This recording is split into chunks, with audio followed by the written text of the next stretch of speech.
यात्री कृपया ध्यान दें, गाड़ी क्रमांक 128004 सुपरफास्ट स्वर्ण जयंती एक्सप्रेस थोड़ी ही देर में प्लेटफॉर्म क्रमांक 3 पर आ रही है। Your attention please. Train number 12804 superfast Swर्ण Jayanti Express will be arriving shortly on from platform number 3. यात्री कृपया ध्यान दें, गाड़ी क्रमांक 128004 ये स्वर्ण जयंती एक्सप्रेस कब आ रही है? एक्सप्रेस थोड़ी ही देर में प्लेटफॉर्म प्लेटफॉर्म में आता है। क्रमांक ये देखिए आप चाहे तो हम इसे उठा के रख सकते हैं। अरे नहीं चलेगा चलेगा। बोली नहीं हुआ साहब। अरे नहीं ठीक है गाड़ी आ गई चलेगा। ठीक है।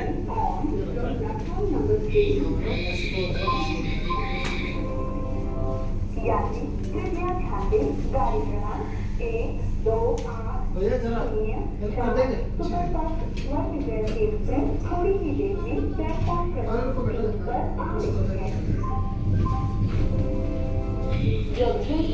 बताइए सर कहाँ जाए? अरे कहीं नहीं जाना दादा, बस एक ही तो बैग है, उठा लूंगा बस। आप 200 दे देना। अरे नहीं दादा, एक ही तो बैग है, मैं उठा लूंगा, कोई दिक्कत वाली बात नहीं। सच बता दें, 3 दिन से हमारी बोली नहीं हुई है। अगर आप काम दे देंगे तो बड़ी मेहरबानी। दादा अभी आपको देने के लिए तो मेरे पास कुछ है ही नहीं। कोई बात नहीं साहब, हम किसी और से बोली ले लेंगे। दादा एक सेकंड,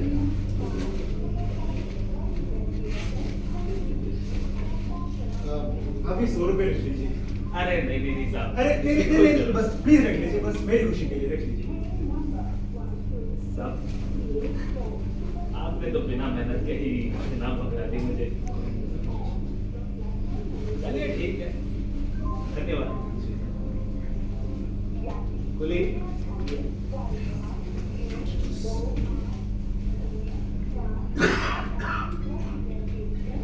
एक्सक्यूज मी मैम, आपको ये एड्रेस मालूम है? नहीं। बेबी यही है, चलो कितनी आओ। यार ये पता कहीं आसपास ही हो।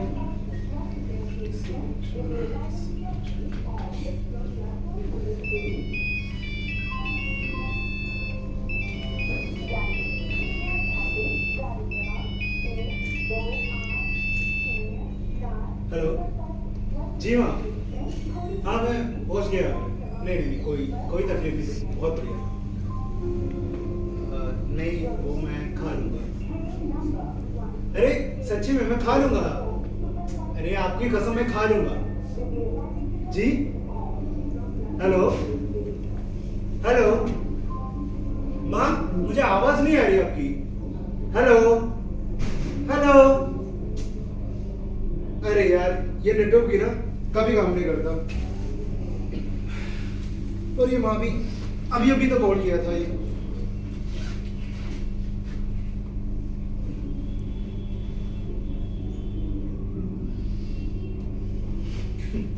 ये माँ भी ना कितनी भोली होती है।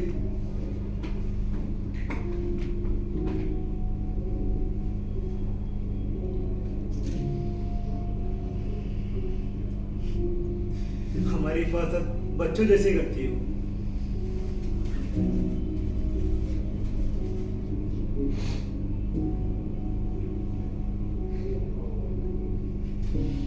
ये तो बस उनकी ममता है जो बाहर दिख रही है, लेकिन हाँ इस ममता को कभी नरम मत समझना, क्योंकि जब सब कुछ अकेले ही संभालना पड़ा था और जब तक सहारा आया तब तक वो ढीठ बन चुकी थी। बेचारा की बुढ़ी हो चुकी है, अभी पहले जैसा उनकी तबीयत इतना ठीक नहीं रहता। तो ये डर है हमें कि उनके जाने के बाद मेरा क्या होगा, और ये भी डर है कि मेरा देखभाल कौन करेगा। तो इस वजह से मुझसे बोलते बेटा कर लो शादी। नहीं माँ, मुझे नहीं करनी शादी।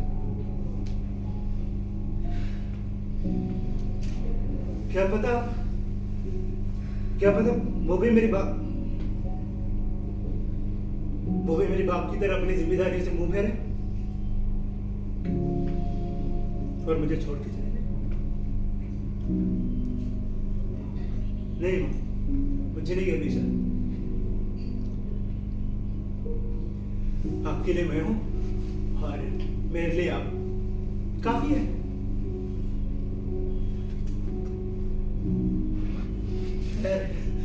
मैं भी कई बात कर रहा हूं सबसे। बचाओ, कोई तो मदद करो। बचाओ, कोई तो मदद करो। मैम, बचाओ। मैम, मैम, क्या हुआ आपको? आराम से क्या हुआ मैम? अरे समझिए मैम, मैम उठिए मैम। भाई साहब मदद करना भाई साहब। अरे मैम, मैम, भैया भैया भैया प्लीज मदद कीजिए मुझे। भैया भैया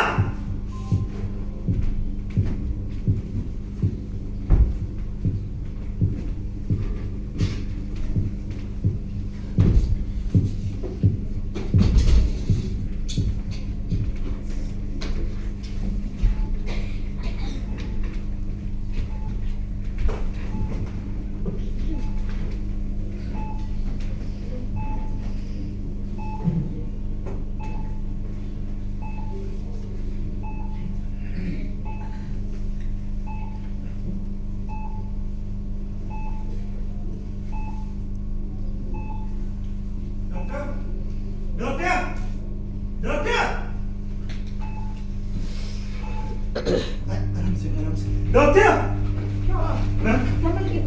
वो ना अचानक से बेहोश हो गई थी। पता नहीं क्या हुआ है।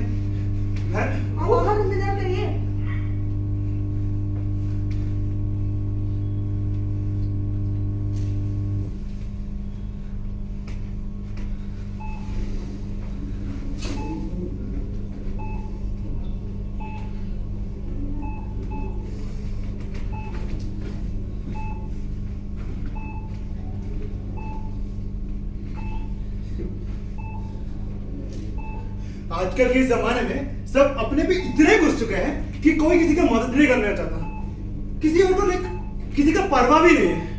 आज स्टेशन में मैंने इतना चीख चिल्लाया कि इतने लोगों से मदद मांगा, इतने लोगों को पुकारा, किसी एक ने भी मुड़ के नहीं देखा। क्या लोग हैं ये सब?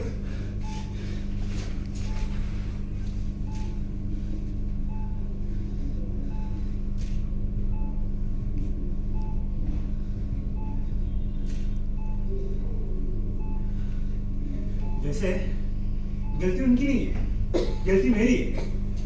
मैं तो ठहरा भला मानुस, सबकी मदद करना चाहता हूँ और इसी चक्कर में ना मैं हर जगह हमेशा फंस जाता हूँ। मेरी बेचारी माँ जो है वो हमेशा कहती है बेटा पहले ना अपने काम पे ध्यान दे, दूसरों को मत दे। लेकिन मैं कहाँ सुधरने वाला हूँ। वो आपने सुना ही होगा ना कि लातों के बोझ कहाँ बातों में होने वाली। अब देखो मैं आया किस काम से था और कहाँ खड़ा हूं मैं अभी।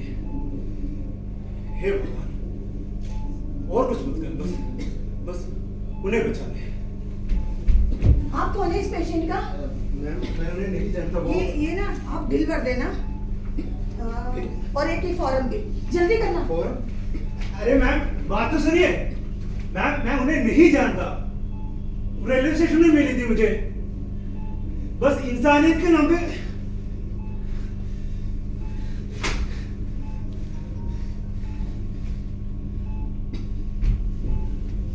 मुबारक हो, बेटी हुई है। नर्स जल्दी आओ। अरे मैम सुनिए। अरे यार वो कहाँ फंस गई है ये?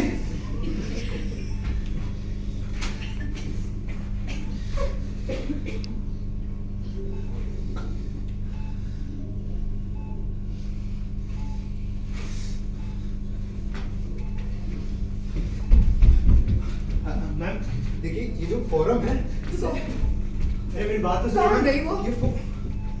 मेरी बात तो सुनिए हाँ, ना, ये मैं जो आपकी फोरम बात समझ रही हूँ। वो औरत है ना, वो अपने बच्चे छोड़ने चली गई। छोड़ के चली गई, क्या मतलब? देखो आपकी हॉस्पिटल है, आपकी जिम्मेदारी, आप देखो, मुझे नहीं पता। अब हम क्या कर सकते हैं इसमें?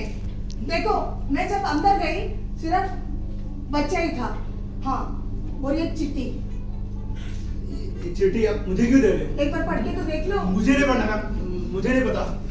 क्या पता है आपके लिए, एक बार पढ़ तो लो। अरे वो औरत मुझे नहीं जानती, फिर मेरे लिए क्यों चिट्ठी लिखी गई? मुझे नहीं पता मैम, आप रख लीजिए।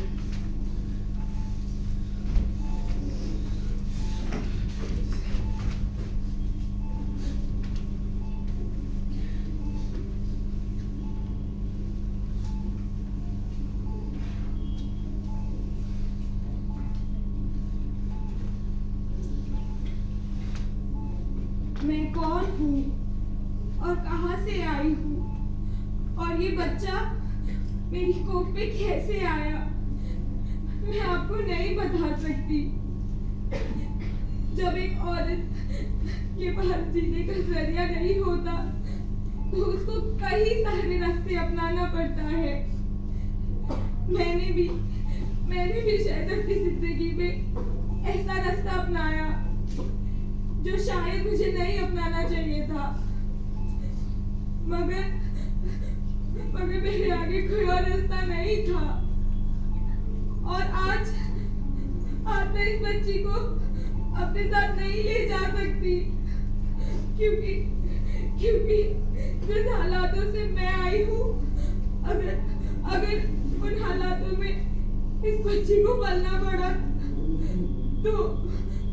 तो ये बच्ची उन दलदलों में फंस जाएगी और वो दानव या फिर इसे भी मार देंगे या इसे भी। मुझे माफ करना, हो सके तो इस बच्ची की जिम्मेदारी आप ले लेना, और अगर आपके लिए ये भारी हो जाता है तो जैसा आपको ठीक लगे।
लेकर गए नहीं? ये बच्चा उस दिन आपके हाथ में तो थे नहीं। दादा वो एक लिपि कहानी। अरे साहब, रेलगाड़ी तो आप लोगों की छूटती है, हम तो इसी रेल के साथ चलते हैं। हमें रेल की कोई परवाह नहीं है सर, आप बताइए। दादा इसके साथ मेरी कोई खून की रिश्ता तो है नहीं, मगर इससे मिलने के बाद मुझे ये बात तो पता चल चुका है दादा, इस दुनिया में खून की रिश्ते से भी बढ़कर बहुत कुछ है। इसके ऊपर से इसकी ममता की साया हट चुका है, और एक साये के बिना जीना क्या होता है ये मैं अच्छी तरह जानता हूँ दादा। आपको मालूम है मैंने अभी तक अपने बाप को नहीं देखा,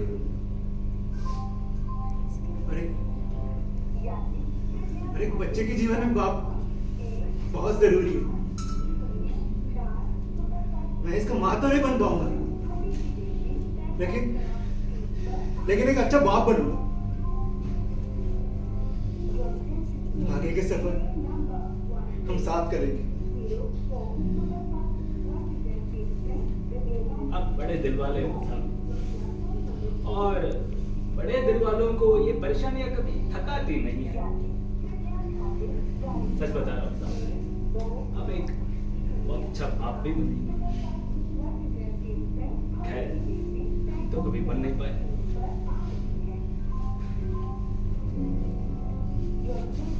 वैसे दादा मैं एक बात पूछूं आपसे, अब इतनी उम्र हो चुकी है, अब इतना मेहनत क्यों कर रहे हो?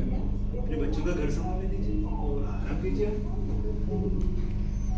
अब मेरे बच्चे मेरे साथ नहीं रहते और आपकी बीवी? मैं अकेला ही रहता हूँ साहब। माफ करना दादा, मुझे आपकी दुखी करने का कोई इरादा नहीं था। नहीं, दुखी किस बात की साहब? देखिए, असल में दुखी वो लोग होता है जो अनजाने में गलती करते हैं। मैंने गलती नहीं, जुर्म की अपने घर वालों के साथ, अपने चाहने वालों को। मैंने उनके साथ तब छोड़ा जब उन्हें मेरा सबसे ज्यादा जरूरत था। यही समझा था कि एक अच्छा नौकरी हासिल कर लूंगा और अपने घर वालों की दुख पीड़ी सब दूर कर देंगे, उनको एक बेहतर जिंदगी दे पाएंगे। आपने एक कहावत सुना है साहब, सावन के अंधे को सब हरा ही दिखता है। ठीक वही हुआ मेरे साथ। जब तक सच्चाई का थप्पड़ मुंह पे लगा ना, तब पता लगा कि कितनी बड़ी भूल हो चुकी है हमसे।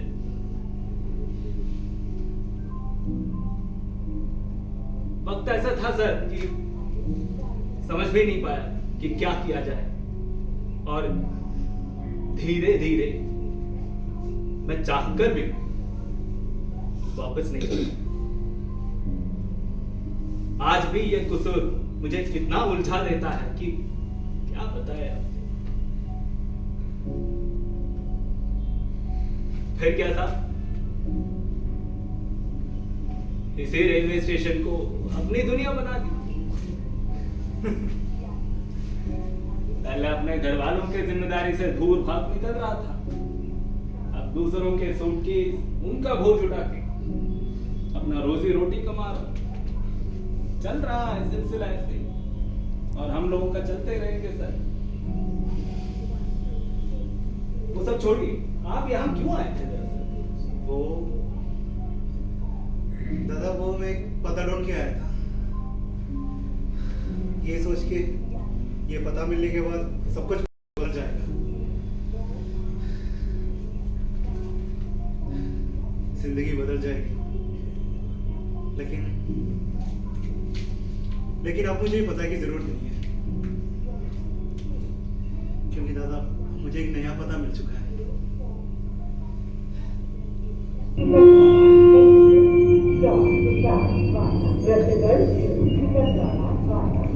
जरा शायद वो मेरी ट्रेन है। अरे अब छोड़ दीजिए ना अरे सर, नहीं छोटी, हम पकड़ लेंगे। अब चलिए। सुपरफास्ट स्वर्ण जयंती एक्सप्रेस थोड़ी ही देर में प्लेटफॉर्म क्रमांक 3 पर आ दादा ये Your attention please. Train number आराम से, आराम से। दीजिए। 04 Superfast Swर्ण Jayantee Express will be arriving shortly.